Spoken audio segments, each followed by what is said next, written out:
Hello everyone, this is Kee Park, your condo analyst. Today we have the September 2022 stats out. So we're going to take a look at the month over month figures first, which means what happened in September compared to what happened in August of 2022. And then we're going to look at the year over year comparison, basically what's happened in September of 2022 compared to September of 2021.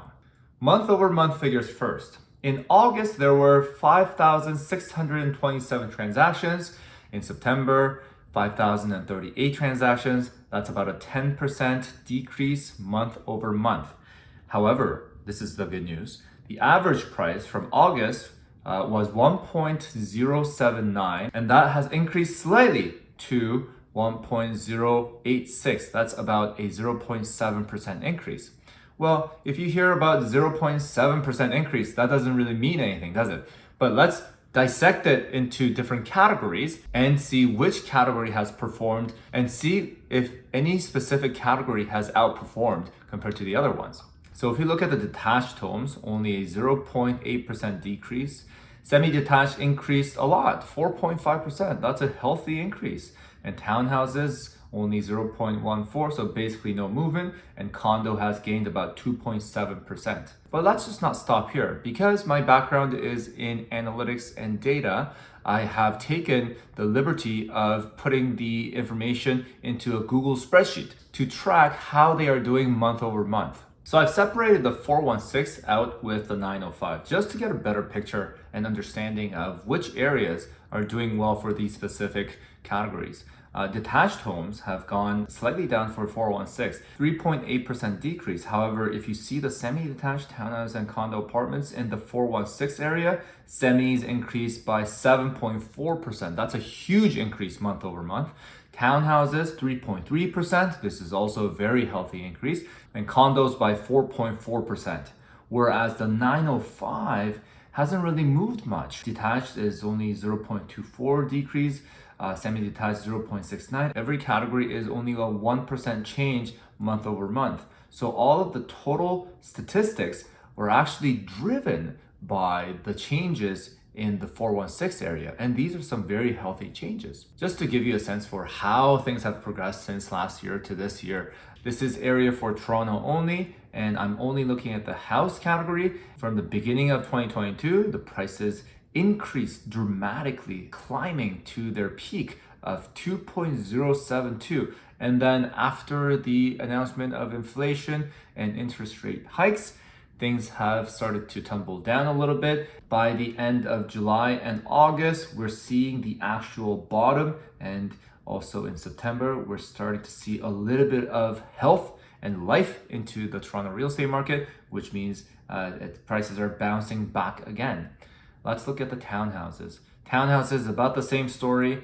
January, February, and they held their value for a longer period of time until May.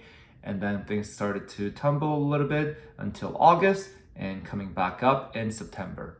Condo prices, steep incline in the January, February, March months, and then same story. August seems like the bottom, and September seems to be very good.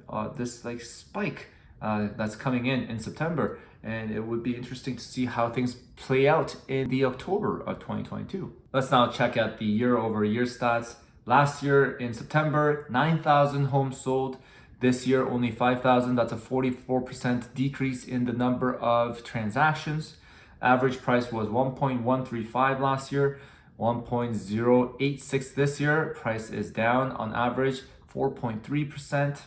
Detached homes led the decline, minus 10% compared to last year. Semi-detached, minus 6.5. Townhouses, only a minuscule change. And condos actually holding their price pretty good compared to last year. So what is the insight here? There was a bubble in the detached homes and the semi-detached homes. During the COVID period, a lot of people needed that space because everyone was working from home and kids didn't have a place to run around. So a lot of people needed that extra large houses. And now with the pandemic almost over, that bubble has bursted and detached homes are declining in price, semi-detached declining in price as well. However, townhomes and condos still holding pretty good. And this is due to the nature of these categories. Condos and townhomes are generally lower in price, which also means that when the interest rate increases, the impact on your monthly payment, it's much smaller compared to a $3 million, $5 million homes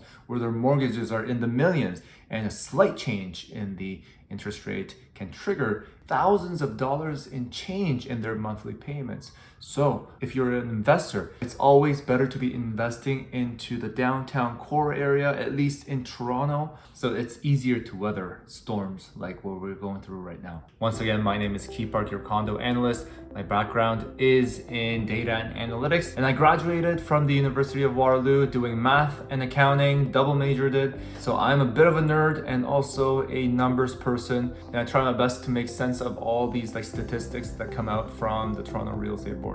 If you have enjoyed this video, please hit that like button. That really helps us with the algorithm, but also provides us a great cheering message. A lot of effort has been gone into creating these videos, not only myself filming it, but also the film crew and the video editor hard at work. And I hope that you can appreciate our efforts. If you have any questions, please do not hesitate to contact me at this number, 416-493-3955, or email me at key@condoanalyst.ca, and I will see you in the next video.